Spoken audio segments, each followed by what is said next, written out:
Bonsoir, bonsoir, bienvenue, content de vous retrouver. Tout le monde va bien? Oui.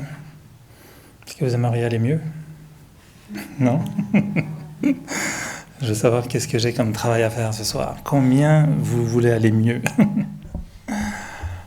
C'est toujours la grande question qu'on se pose, à savoir, on est bien, mais on pourrait aller encore mieux. Est-ce que c'est de l'avidité spirituelle que de vouloir aller toujours mieux? Est-ce que c'est bien de vouloir aller mieux toujours? Ouais. Jusqu'où on va mieux?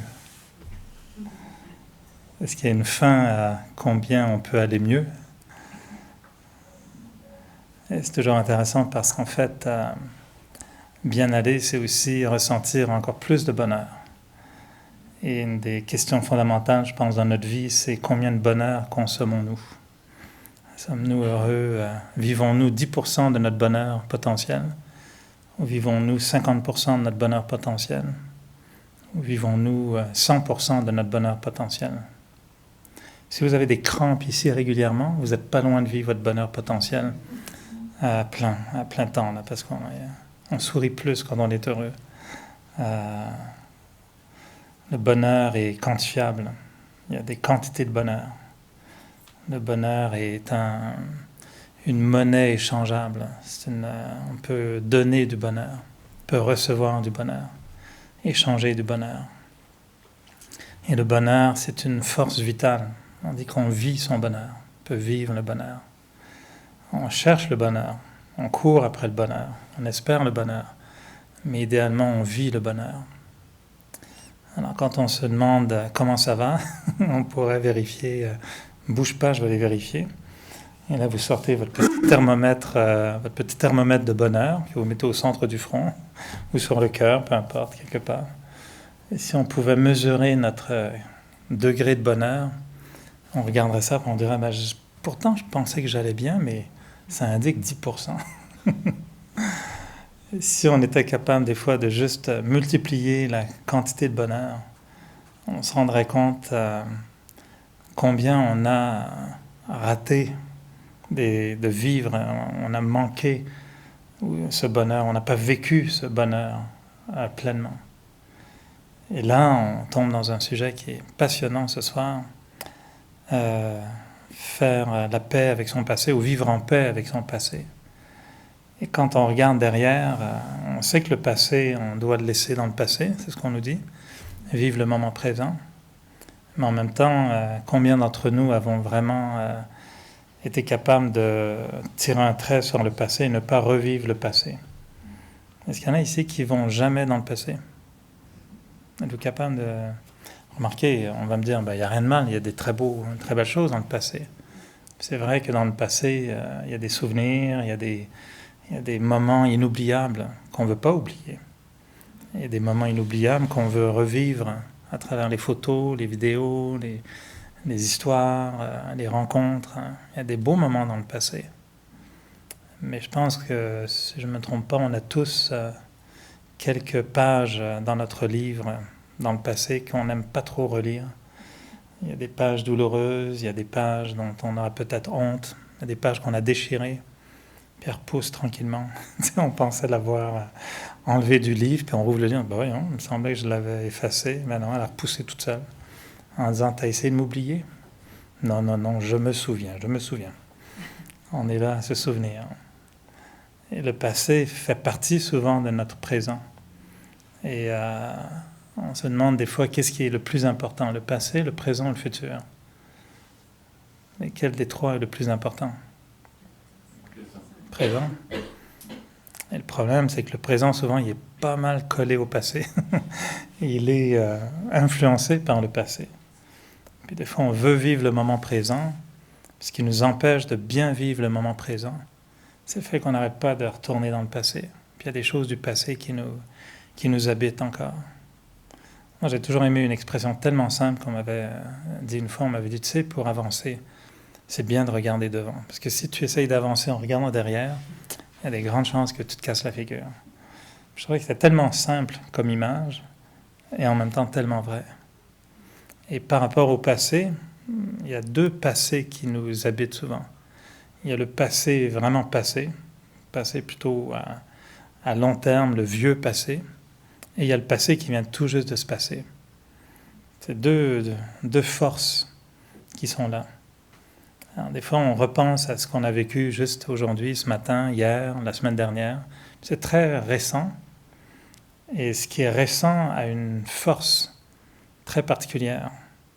C'est dur à décrire, hein. C'est comme un épice qui est encore piquant dans la bouche. Tu sais, c'est comme t'as croqué un gros morceau de piment.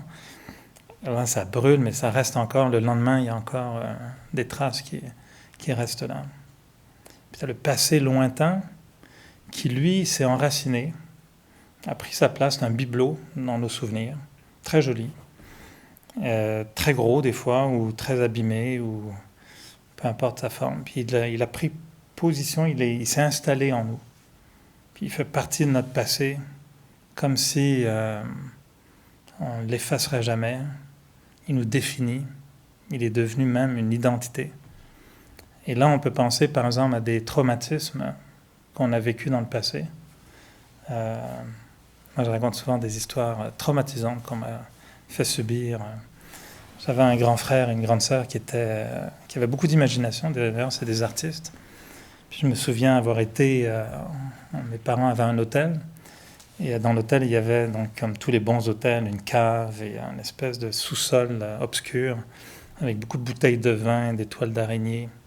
Et il y avait une espèce de... ce qu'on appelait à l'époque un lavoir. Donc c'est une espèce de grande baignoire pour laver le linge en pierre. Et quand tu as 5-6 ans, c'est assez obscur cet endroit, puis c'est immense.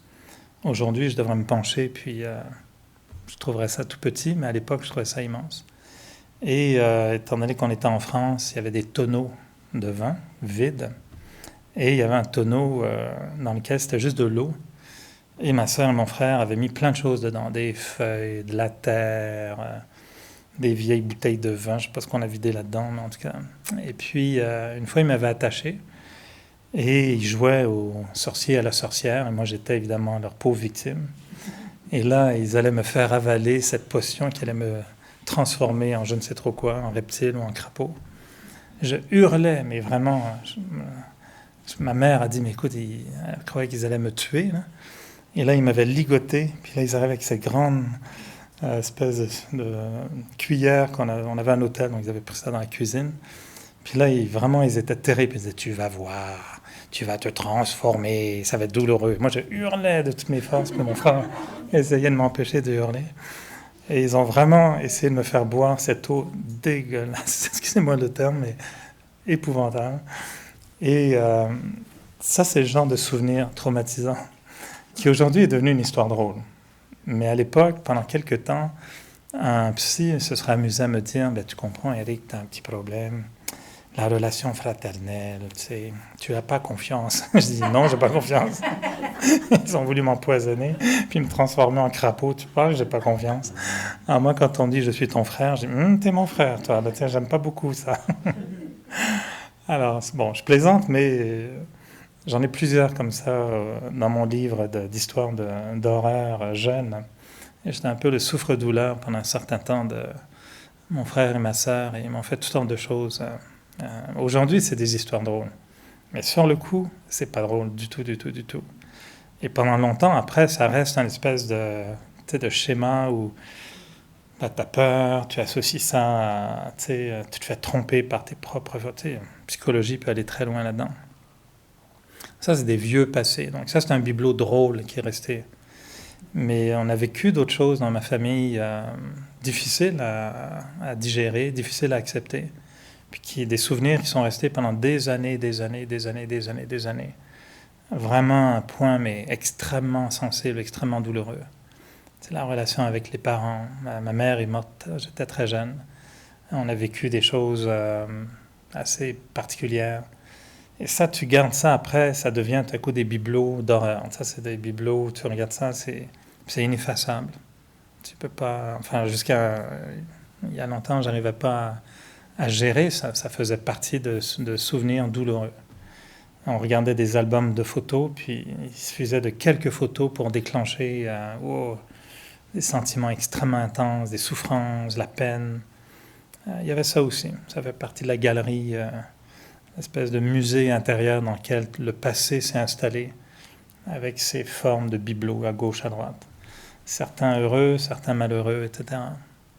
Des passés dont on ne se souvient pas, mais que les autres nous remémorent souvent par les photos. Et moi, il y a une photo de moi, je dois avoir, je sais pas moi, 2 ans, 3 ans, dans un panier à homards. Et on ne met pas des bébés dans des pièges à homards. Ben, moi, j'étais dans un piège à homards, hurlant évidemment, puis j'étais un bébé rond comme ça, à peu près, qui sortait plus du panier à homards, évidemment, parce que j'étais très, très gros. Ça, c'était la photo la plus difficile à créer de l'estime de soi dans ma vie.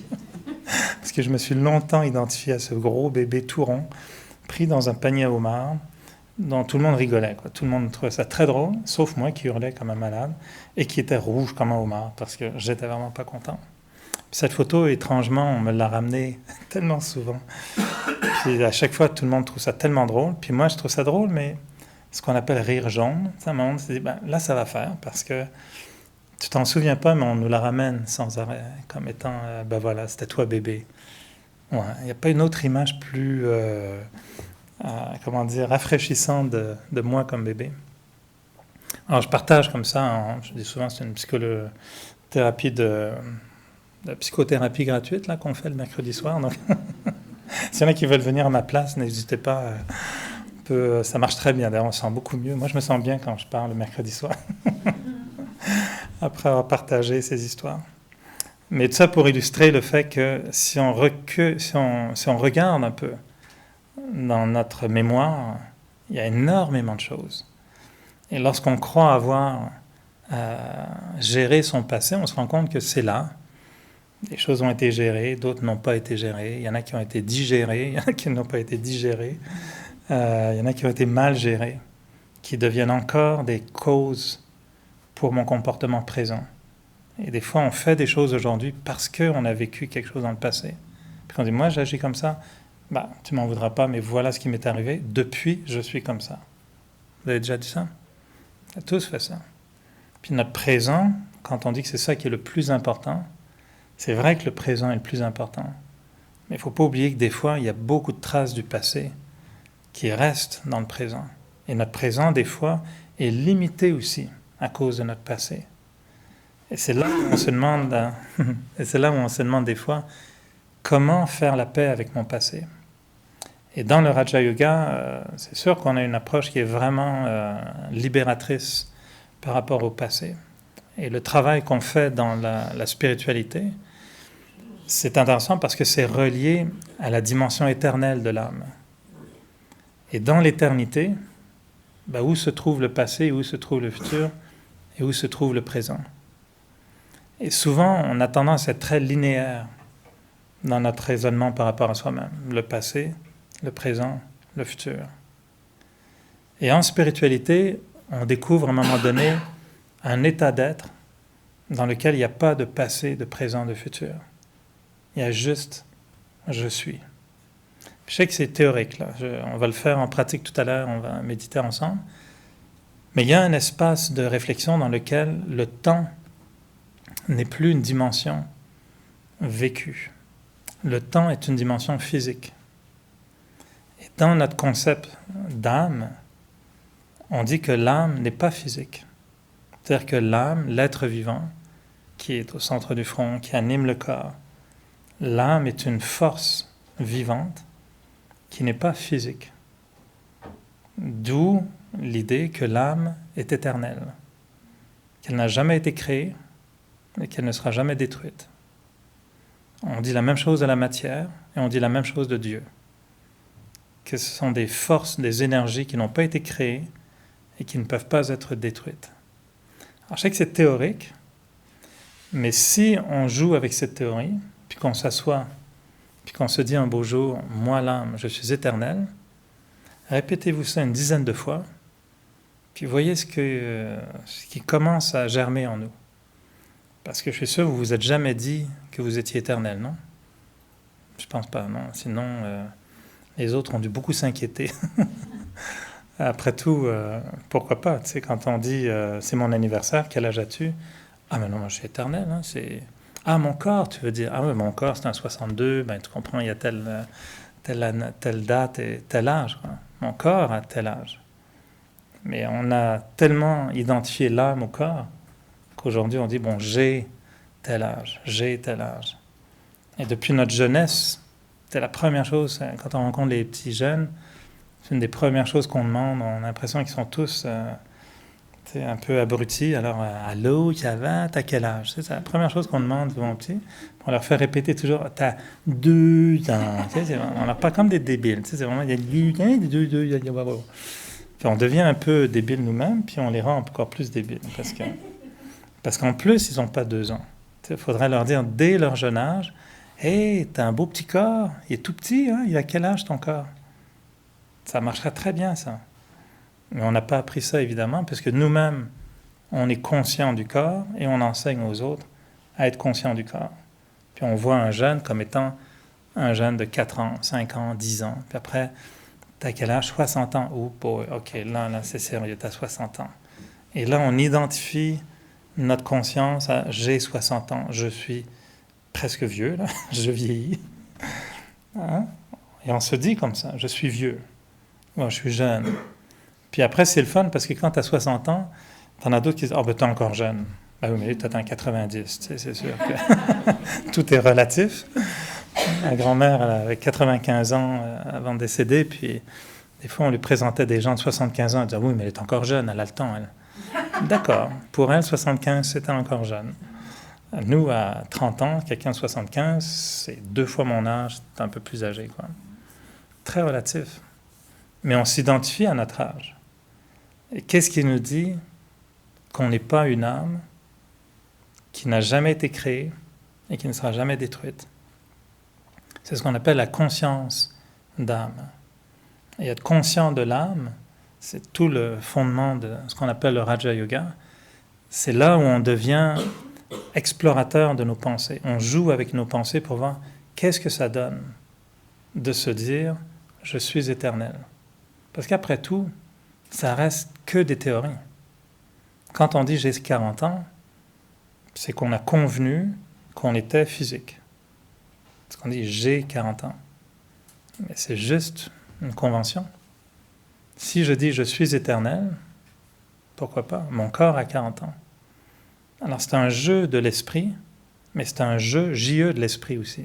C'est les deux, c'est le jeu JEX, mais c'est le jeu de l'esprit aussi.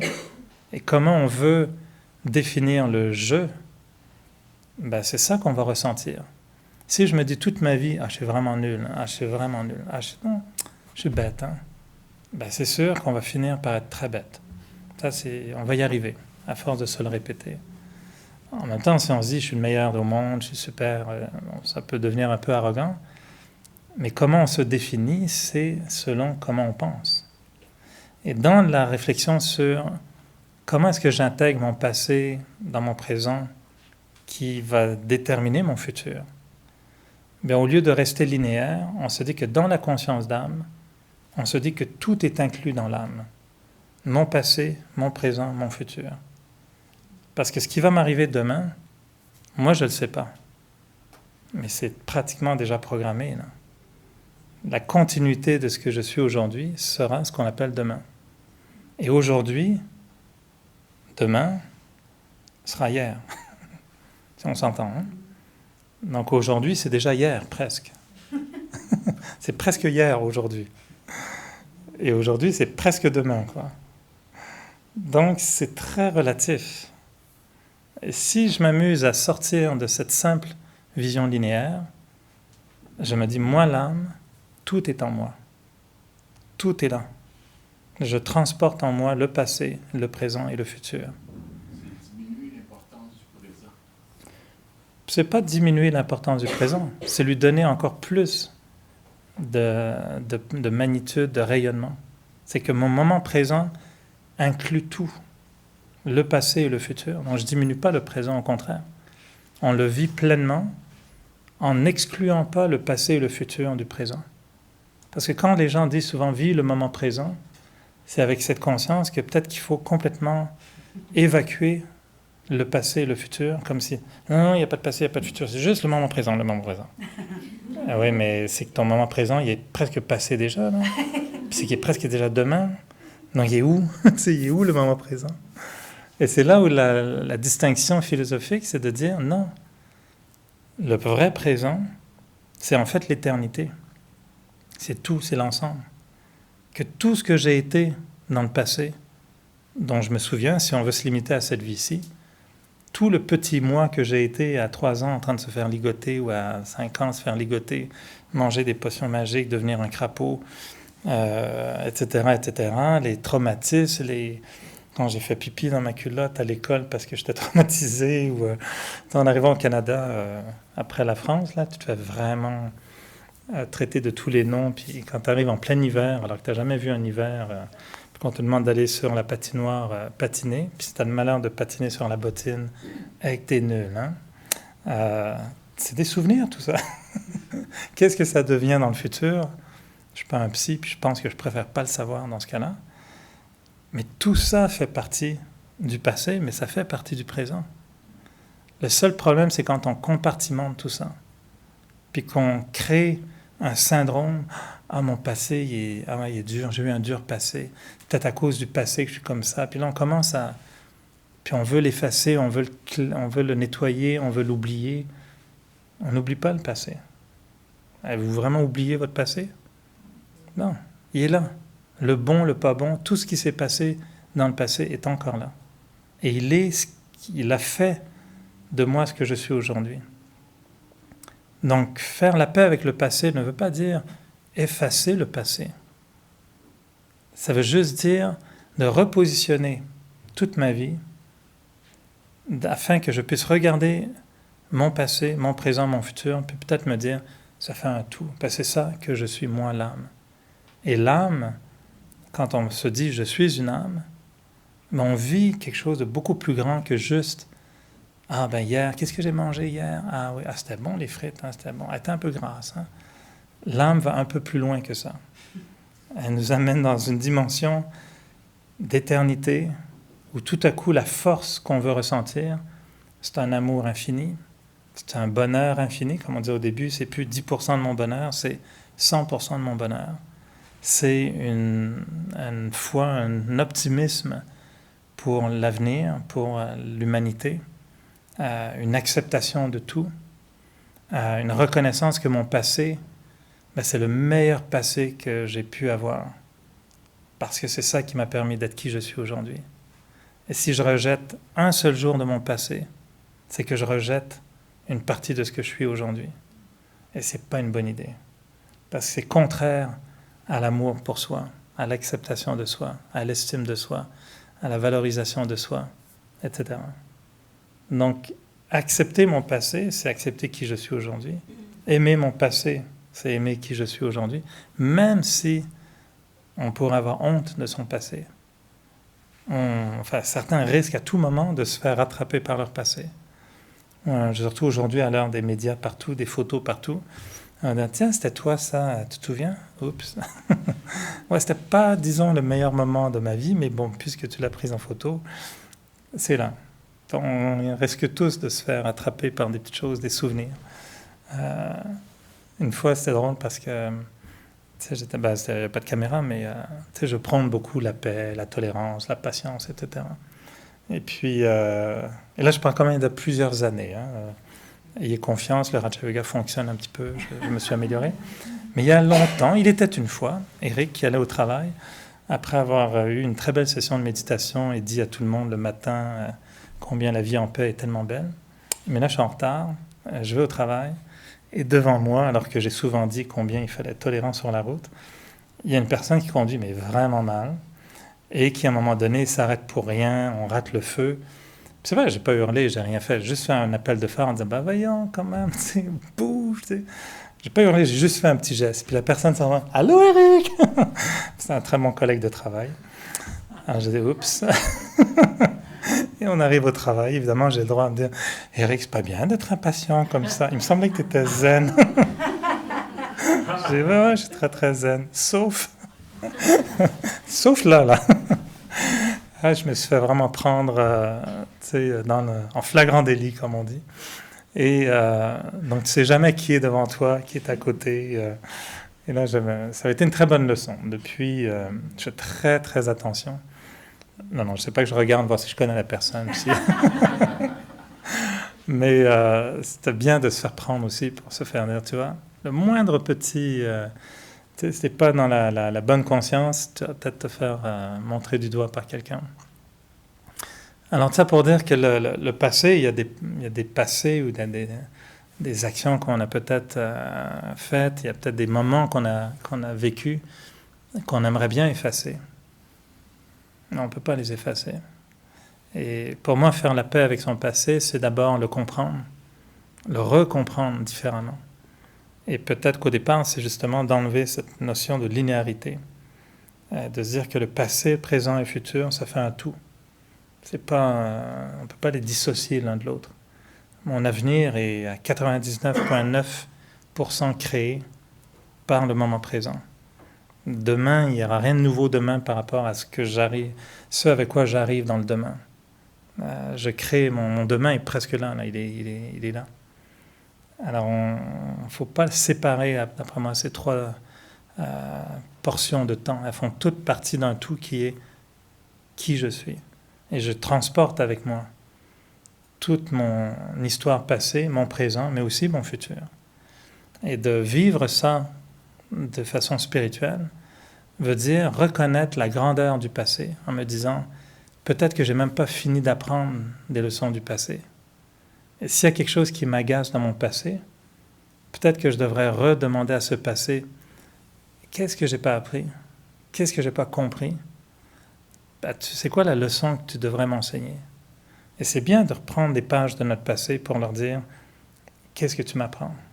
Et qu'est-ce que tu révèles par rapport à ce que je peux devenir? Et si on ignore que le passé peut créer le meilleur futur pour moi, si j'apprends de mes erreurs, si je réalise ce que j'ai vécu dans le passé, ça peut faire de moi le meilleur être. Et vous allez voir les grands champions du monde, les gens qui ont vécu des résiliences incroyables, qui ont vécu des choses, qui font des nouvelles, qui font des documentaires, dont on va écrire des biographies. Souvent, les gens qui deviennent des gens exceptionnels ont vécu des choses traumatisantes. Mais ils ont adopté ce qu'on appelle une attitude de résilience. Ils ont rebondi, ils ont appris du passé, et ils ont utilisé leur passé pour devenir encore meilleurs dans le futur. Alors le passé, c'est pas nécessairement, oui on dit vivre, laisser le passé dans le passé. Ça veut dire qu'il ne faut pas revivre le passé comme on l'a vécu nécessairement dans le passé. C'est-à-dire que si on a mal vécu quelque chose dans le passé, c'est pas une bonne idée de revivre ça encore et encore et encore et encore. Si quelqu'un nous a dit quelque chose ou a fait quelque chose dans le passé envers nous qu'on n'a pas apprécié, qui nous a blessés, qui nous a peut-être même traumatisés, c'est pas une bonne idée de revivre ce traumatisme encore et encore, encore et encore. Ça, c'est ce qu'on appelle vraiment retourner dans le passé pour renforcer simplement une négativité du passé. Ça, c'est pas la pratique qu'on va essayer d'avoir. Par contre, de repenser à ça, puis de se dire comment est-ce que je peux utiliser mon passé pour façonner mon futur, là, c'est une autre dimension. Moi, je me dis toujours, quand on fait une erreur, ou quand on fait quelque chose qu'on n'aime pas, c'est fait, c'est fait. On ne peut pas revenir en arrière. Puis on fait tous des bêtises un jour ou l'autre, plus ou moins conséquentes, plus ou moins graves. Puis quand une bêtise a été faite, des fois on a un moment de malaise, de honte, de regret, de souffrance, de « pourquoi j'ai fait ça, j'aurais jamais dû, whatever ». Il y a des sentiments négatifs. Puis après, il faut à un moment donné se calmer, puis se dire, bon, regarde, c'est fait, on va l'accepter. Qu'est-ce que je fais avec ça maintenant? Est-ce que je garde la honte? Est-ce que je garde la culpabilité? Est-ce que je garde le remords? Est-ce que je garde la vengeance? Est-ce que je garde avec moi la souffrance? Si c'est ça c'est une mauvaise gestion du passé. Et je me dis toujours, si j'ai fait une erreur, j'ai encore une chance de réparer mon passé en faisant quelque chose avec mon passé aujourd'hui qui va faire que j'améliore mon futur. Et si je fais ça, ben, peu importe la gravité de mon passé, il devient une médaille et non plus une espèce de trou de balle dans le cœur. Et mon passé, même s'il est raté, si j'en fais quelque chose aujourd'hui, je peux le transformer en médaille. En me disant, OK, ouais, j'ai fait une erreur. Ouais, c'était terrible ce que j'ai fait. Peut-être que j'ai fait souffrir quelqu'un. Peut-être que j'ai même vraiment créé du tort dans la vie de quelqu'un. Mais c'est pas fini. Le passé vit encore. Et si je fais quelque chose avec aujourd'hui, si j'en prends conscience, si j'agis autrement, si je grandis, si je change le sentiment que j'ai par rapport au passé, ben c'est comme si je transformais le passé en une médaille. Je parle d'une médaille dans le sens d'un sentiment de succès, d'accomplissement, d'une façon ou d'une autre. Donc le passé vit encore. Il est toujours possible de vivre son passé, de le revivre pour finalement le guérir, le faire bien vivre, puis passer à autre chose. Puis après, d'être fier de son passé, de se dire, OK, c'est pas un passé glorieux, mais ça devient une page, ça devient un tremplin pour aller là. Et c'est pas que tout est excusable non plus. On n'ira pas dans l'extrême de dire, moi j'ai tué 3 personnes, ouais c'est dommage, ouais, mais bon, ça m'a permis d'être un meilleur. Non, bon, on s'entend qu'il y a quand même une certaine relativité dans les propos, hein. On ne va pas trop dans les extrêmes non plus. Mais c'est sûr que je ne parle pas de cette catégorie-là de passé. Mais dans ce qui nous arrive en général, on n'est pas dans ces actes criminels, mais dans des actes peut-être répréhensibles, moins nobles et moins vertueux. Ben ça, on doit vivre avec ça. Alors une fois qu'on a accepté le passé, qu'on l'a d'abord recompris, il faut recomprendre notre passé, on arrive à l'accepter. Ensuite, on arrive à s'en détacher. Et c'est quand on est un peu détaché du passé qu'on arrive à l'exploiter. Utiliser son passé pour le vivre au présent et le transformer en quelque chose de bon pour le futur. Et moi, je me dis, il ne faut pas... On a un passé qui est riche en même temps. Je vous invite à essayer ça. J'en ai parlé il y a quelques semaines, mais moi, j'ai fait l'exercice une fois de passer beaucoup de temps à essayer de me souvenir de toute ma vie, le plus possible, depuis le début jusqu'à aujourd'hui. De tout, le bon, le pas bon. J'essaie de juste repasser à travers ma vie en essayant de me souvenir de plus de choses possibles, puis d'essayer de faire réémerger des souvenirs que j'avais complètement oubliés. Ben, je ne sais pas si vous êtes comme moi, mais moi, je n'ai pas une vie, j'ai rien fait d'exceptionnel. Hein. Je n'ai pas été aux Olympiques, je n'ai pas écrit de livre, vous ne me trouverez dans aucun documentaire. Vraiment, j'ai une vie normale, je pense, comme à peu près tout le monde. Et j'ai rien d'exceptionnel. Puis j'ai pas beaucoup d'argent, puis non, rien de... Nothing new, on passe au suivant pour la biographie. Par contre, quand j'ai fait cet exercice, en revivant tout ce que j'ai vécu, des moments de grâce, des moments d'émerveillement devant la nature, des moments de bonheur, des moments d'amour, ça va de tout, là. Aller chercher ma mère quand elle sortait du travail, puis pour moi, c'était... je me suis pratiquement habillé tout propre, là. J'ai été acheter des fleurs, puis j'ai cherché ma maman. Puis quand elle est sortie de son boulot, puis que je l'accueillais, pour moi, c'était plus grand que probablement plusieurs de mes grands amours. Pourquoi? I don't know, mais c'était important. Les peurs que j'ai eues, bon, à part celle de boire la potion bizarre, mais j'en ai eu des peurs. Les grosses erreurs que j'ai faites. Puis quand on commence à faire tout... Hey, c'est long. Tu te dis, ça a pris des heures à faire ça, puis des jours à faire ressortir tout ça. Mais j'en suis arrivé à la conclusion à un moment donné de me dire, waouh, hey, j'en ai vécu des choses, et il s'en est passé des choses dans cette vie, même si elle est ordinaire, puis que tout le monde, personne ne s'en souviendra sauf moi, puis encore, ça me prend des efforts. Je me suis dit, hey, cette vie-là, toutes ces années passées, c'est merveilleux. Et j'en suis arrivé à la conclusion de me dire, ben écoute, juste ça, non, c'est énorme. Puis c'est peut-être que la moitié de ma vie, hein, si j'allais jusqu'à 100 ans, je suis rendu à la moitié. Donc je me dis, c'est peut-être la moitié, c'est peut-être la fin, je ne sais pas. Peu importe. Juste ça, non. C'est exceptionnel, parce que c'est ça la vie. Puis les petites choses, les grandes choses, tout ça mélangé, tu dis, cette vie, là, avec ses souffrances, avec ses bonheurs, puis même si je ne suis pas encore à la moitié de ce que j'espère être avant de mourir. C'est déjà énorme. Et je me suis fait comme une espèce de réconciliation avec mon passé en me disant, toute ma vie, là, je peux dire aujourd'hui, ben écoute, bravo la vie, c'est une super vie. Puis si je dois mourir aujourd'hui, ben écoute, c'est énorme ce que j'ai vécu.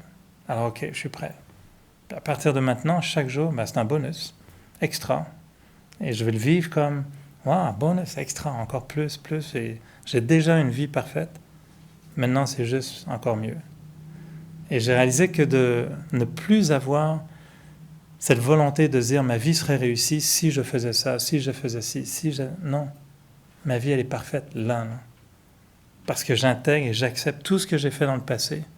Et je reconnais la grandeur des petites choses que j'ai vécues dans le passé. Et d'être émerveillé devant une marée, devant la mer qui monte, devant les poissons, devant les oiseaux, devant la nature. Je l'ai vécu, ça. Vous en avez vu des couchers de soleil? Il en faut combien pour être heureux? Juste un, non? Ok, 10 c'est bon, 100 c'est encore mieux. Puis après ça, mais écoute, bonus, là. On en a eu assez des couchers de soleil, puis des levées de soleil, puis des... Tu sais, on n'a pas besoin de plus pour reconnaître que une seconde de vie, c'est une éternité, c'est parfait. Puis si je reconnais ça, ben magnifique, c'est magnifique. Donc pour moi, vivre avec son passé, c'est pas juste faire la paix avec son passé. Ok, j'ai souffert, j'ai failli le tuer, il a failli me tuer, mais c'est correct là finalement. C'est pas ça, non. Ça c'est de la psychothérapie, c'est correct, mais c'est très cérébral. Je pense que l'émerveillement devant son passé, c'est spirituel. L'acceptation de son passé, parce qu'on reconnaît que c'est mon présent, c'est mon futur, c'est spirituel. Et de l'intégrer comme faisant un tout, c'est spirituel. Et de dire « je suis tout ça » et « je suis grand », ben c'est une dimension spirituelle aussi. Et il n'y a personne qui pourrait avoir un passé au point où on dirait « ben oui, ben là c'est dommage, ça aurait été mieux de ne pas vivre. Hein. » Moi, j'y crois pas en ça. Et même si des gens ont des vies misérables, ben ça, des fois, ça devient un peu leur film. C'est le film, tu sais, ils avaient payé, vous êtes allé voir un film, ça s'appelle un drame psychologique. Ben oui, ben vous avez payé pour ça, je suis désolé, mais c'est ça que vous voulez voir. Vous avez lu le résumé avant. Il a torturé sa femme, c'était compliqué, puis après 50 ans, tu sais. Ça fait des très bons films, hein. Les gens gagnent des Oscars, on applaudit, on pleure, on dit « terrible comme film, mais c'était bon. Hein. » Mais bizarrement, il y en a qui vivent ça, puis après ils se plaignent. Tu dis « ben oui, mais est-ce que tu n'as pas acheté ton billet par hasard au début, comme je veux un drame psychologique ?» Moi je dis toujours, quand vous êtes venu sur Terre, avez-vous vérifié votre billet? Qu'est-ce que vous avez acheté comme billet? Est-ce que vous veniez dans une comédie musicale, un drame psychologique, un drame humain? Film de science-fiction, il y en a qui vivent dans la science-fiction. Hein. Ils voient des extraterrestres partout, théorie du complot. Tu sais, chacun a son film. Et pour moi, le passé, le présent, le futur, c'est une pièce de théâtre. Chacun vit son film. Et il y en a qui ont décidé de vivre le film de la petite vie. Ben, c'est très correct, là. Maman, papa, puis comment t'appelles ça, le truc à 3 étages, là, pas le pudding, le pâté chinois, là. C'est bien correct, là. Si tu veux vivre... bon, si quelqu'un écoute ça en France, ils vont rien comprendre, mais bon, la petite vie, c'est très bien la petite vie aussi. Mais tu sais que tu regardes la petite vie. Si vous avez choisi Autant en emporte le vent, c'est un petit peu plus long, c'est un peu plus compliqué. Si vous avez choisi Mission Impossible, chacun son film. Puis on vit un film, on s'entend? C'est juste un film. Puis quand on va quitter le corps, on va dire « ouf, waouh, c'est vraiment spécial hein, cette vie. Ah, je recommence. Je peux avoir un autre billet, s'il vous plaît? » C'est sûr. Mais quand on est dans le film, on oublie que c'est un film. Alors la vie, pour nous, c'est ça. C'est un tout. Le passé, c'est le présent c'est le futur, c'est le passé. Ça... Et je suis éternel. Om Shanti. Alors, ce que je vous propose, c'est de continuer sur cette lancée psychédélique. Ça va? Pas de troubles intestinaux? Tout le monde va bien? Vous n'avez pas mal nulle part? Ça vous a pas dérangé? Non? Ça va? Ok. Parce qu'il faut dire, hein, sinon on a des aspirines ou des... Mais ce sont juste des idées. Hein. On dit toujours la même chose. La conférence, c'est pas des grandes vérités, c'est juste rebrasser des idées pour essayer de vivre quelque chose. Alors le mieux, c'est d'essayer de méditer avec ça maintenant pour 15 minutes ensemble, essayer de vivre cette notion d'être simplement un être éternel.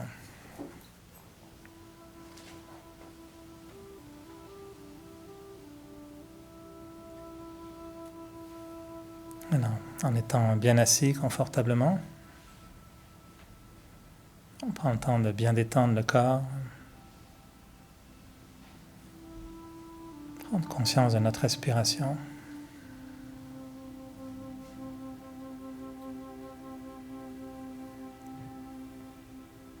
On peut concentrer toutes nos énergies au centre du front.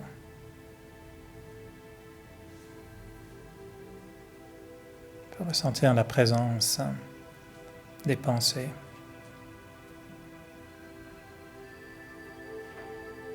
Comme si mes pensées étaient créées au centre du front.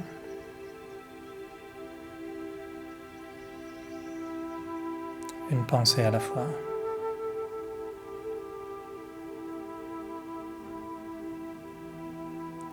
Je ralentis mes respirations.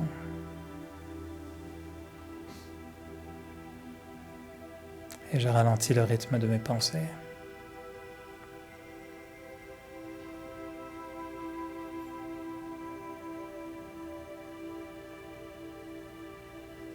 Et je pense profondément.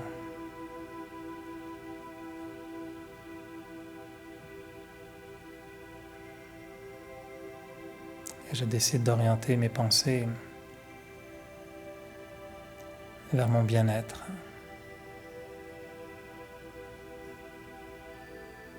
Je veux créer des pensées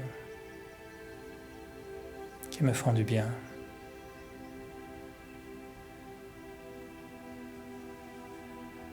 Des pensées qui me libèrent.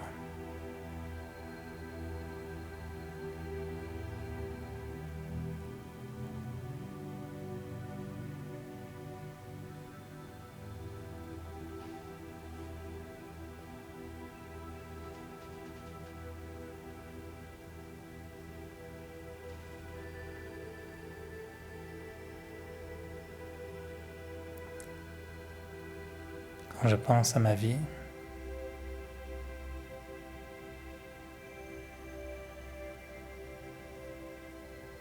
je peux voir dans mon esprit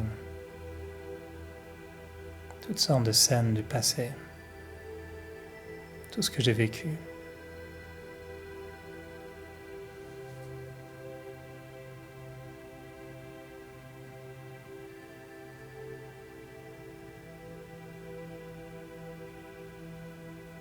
Et je prends conscience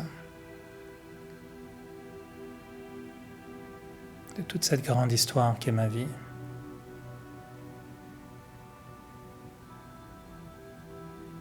Et je me vois comme un personnage,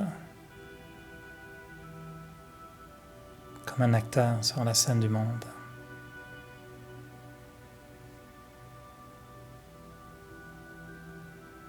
Et je joue mon rôle.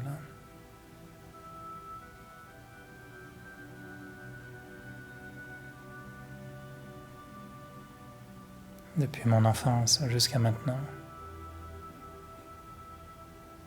j'ai joué mon rôle.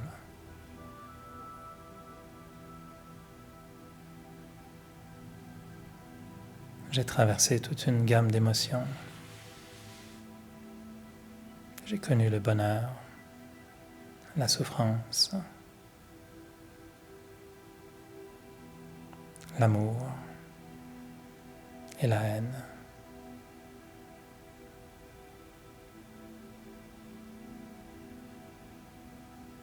J'ai vu ce qu'il y avait de plus beau chez les hommes. Et j'ai vu aussi ce qu'il y a de plus laid.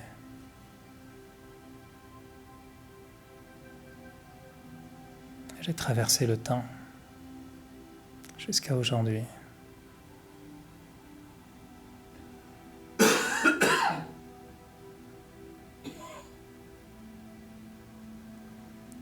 Mais au-delà du rôle que j'ai joué, je peux me voir aussi comme une âme.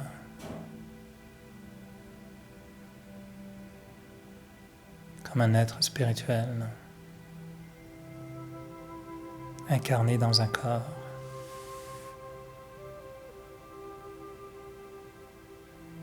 mais qui ne se limite pas au corps.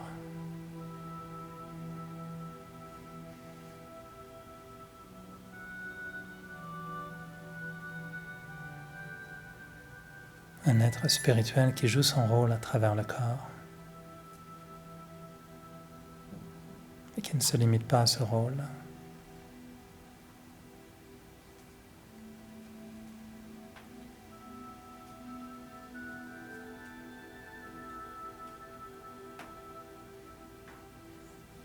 Moi, l'âme, je traverse le temps dans ce monde de matière.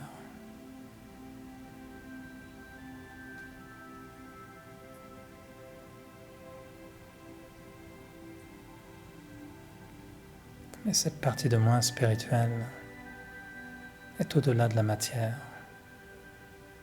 au-delà du temps.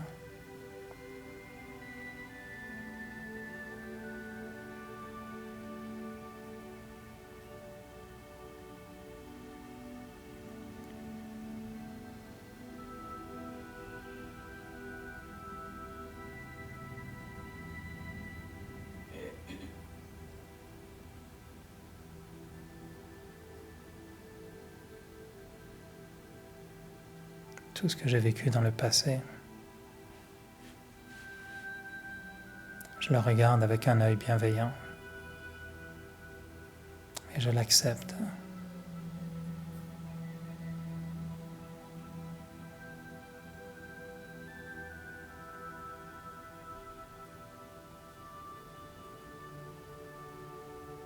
Chaque moment passé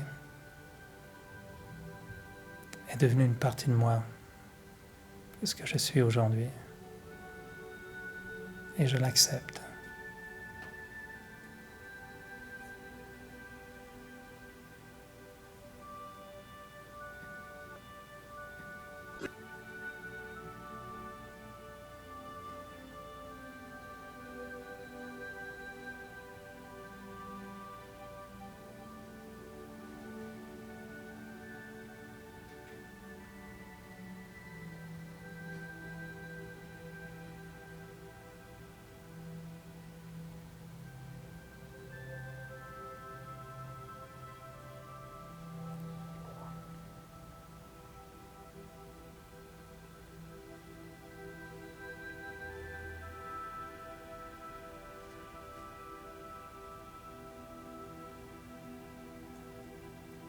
Et quand je me dis que je suis une âme,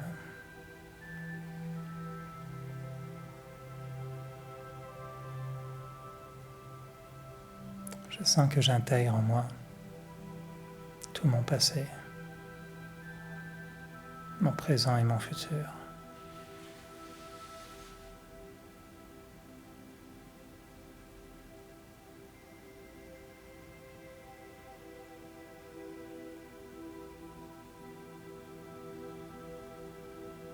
Et je suis en transformation constante.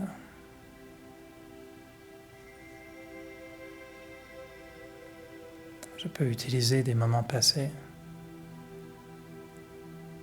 pour apprendre à mieux vivre mon présent.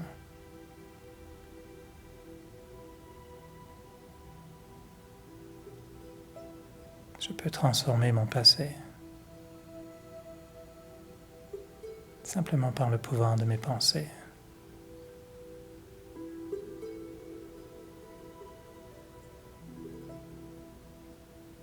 Et quand j'accepte le passé, c'est comme si ce passé devenait un guide, un compagnon, pour m'accompagner dans le futur.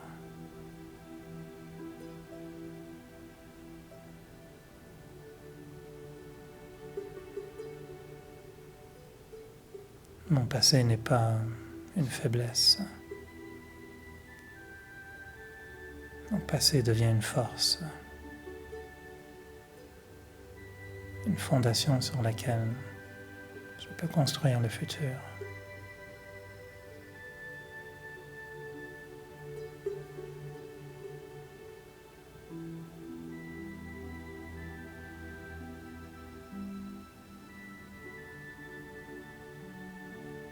Et quand j'accepte mon passé, je me sens libre.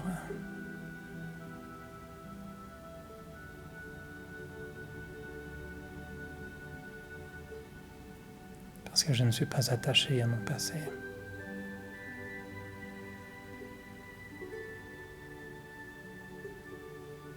Je veux ressentir ce qu'est un bonheur complet, un vrai bonheur.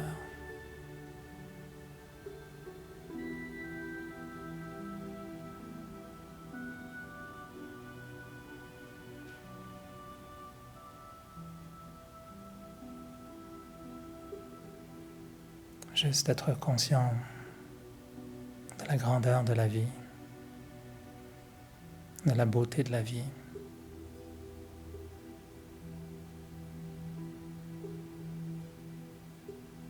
Me redonne du bonheur.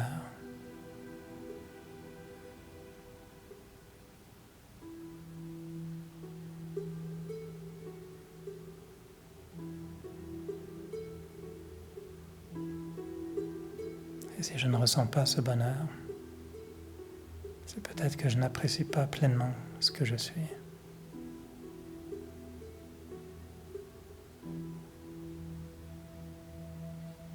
Alors je continue à créer ces pensées qui me font du bien, qui me montrent constamment ce que je suis véritablement.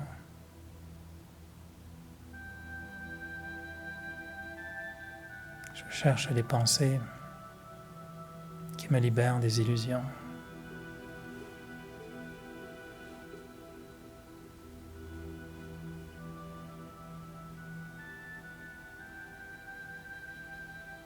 Et je me dis que je suis une âme.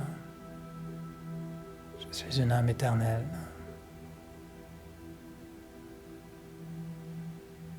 Je suis une âme pure.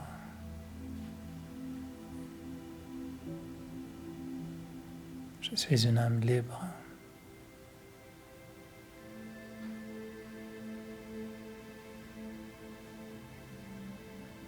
Et c'est moi l'âme qui porte ce bonheur en moi.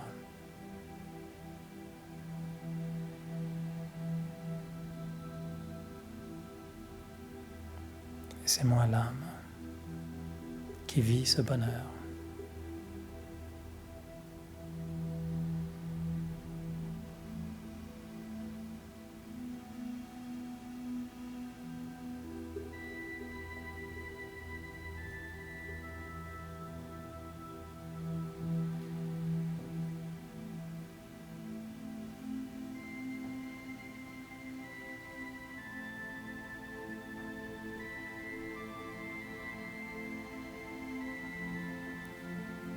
Et alors que je redeviens conscient de ce qui m'entoure, des gens qui sont avec moi dans la salle,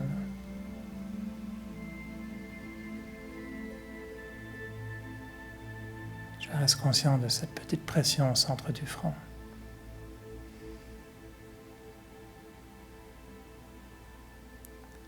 Cette notion toute simple que je suis une âme.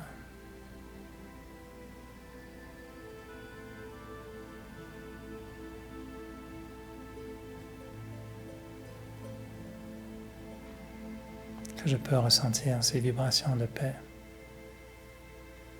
simplement par le pouvoir de mes pensées.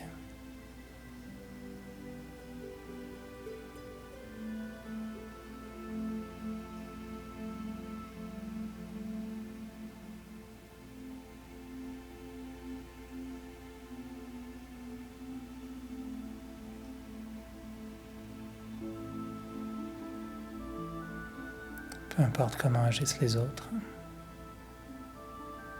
je peux garder des pensées bienveillantes, paisibles.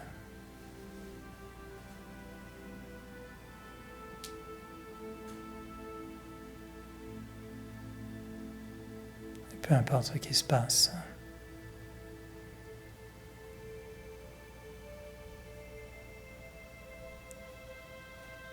je garde toujours des pensées constructives, des pensées qui me font du bien, qui me donnent de la force et qui me donnent du bonheur.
Om Shanti.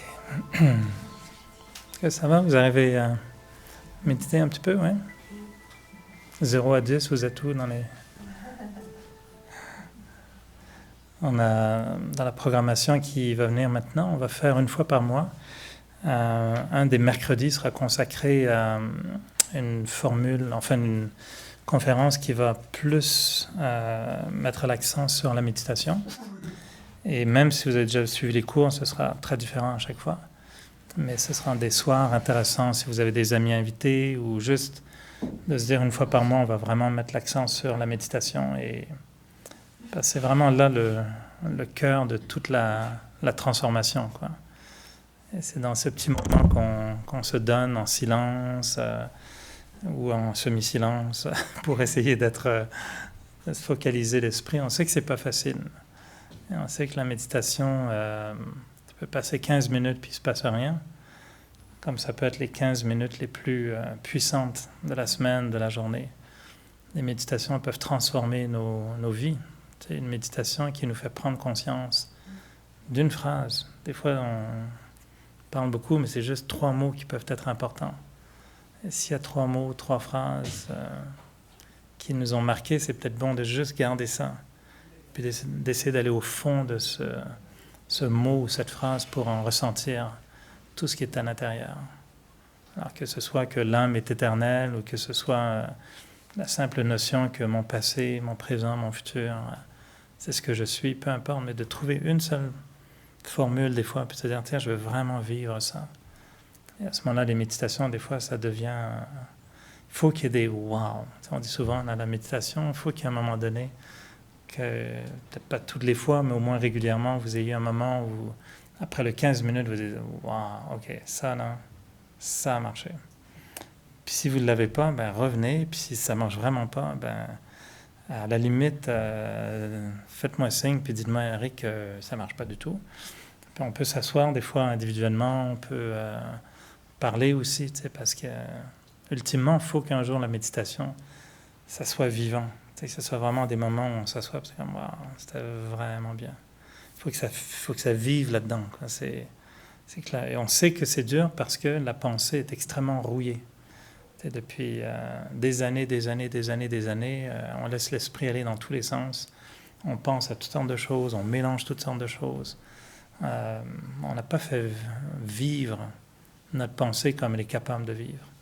Et même moi, je pratique depuis longtemps, mais si je ne fais pas attention, je repars dans des cycles de pensées qui ne sont pas bénéfiques. Et ça prend une discipline, ça prend des moments spéciaux. On invite les gens vraiment à faire des expériences, si vous pouvez, chez vous le matin. Le meilleur moment, c'est soit avant de se coucher, le soir, ou vraiment le matin, tôt en se levant, de se dire, tiens, je me lève 10 minutes plus tôt demain, juste 10 minutes. Puis vous levez, prenez un petit verre d'eau, puis vous allez vous mettre dans un petit coin tranquille de la maison, peut-être un petit lampion, quelque chose de très simple, petite musique douce ou rien du tout. Puis vous dites juste pendant 10 minutes, je veux connecter, vous faites cherchez à trouver une façon de sentir un émerveillement, quelque chose de wow. Il faut qu'il y ait un moment de wow, ça c'était bien. S'il n'y a pas de wow, ben, venez voir. Il y a peut-être un blocage quelque part. On a peut-être des vitamines, je sais pas. On va trouver il faut que ça débloque quelque part. Là. Puis quand il y a un wow, vous venez me voir aussi, vous dites ça y est, j'ai eu mon wow. Puis après, il faut en avoir plusieurs. Puis après, on fait des wow, wow, wow. Puis après, ben, ça ressemble à un groupe de grenouilles qui dit wow, wow, wow. Ouais, c'est ça. Ça fait plein d'émerveillements. On a l'air de grenouilles heureuses. Puis on se transforme en prince. Puis c'est, voilà, une belle histoire. Puis votre méditation a bien marché. Ok, Om Shanti. Bonne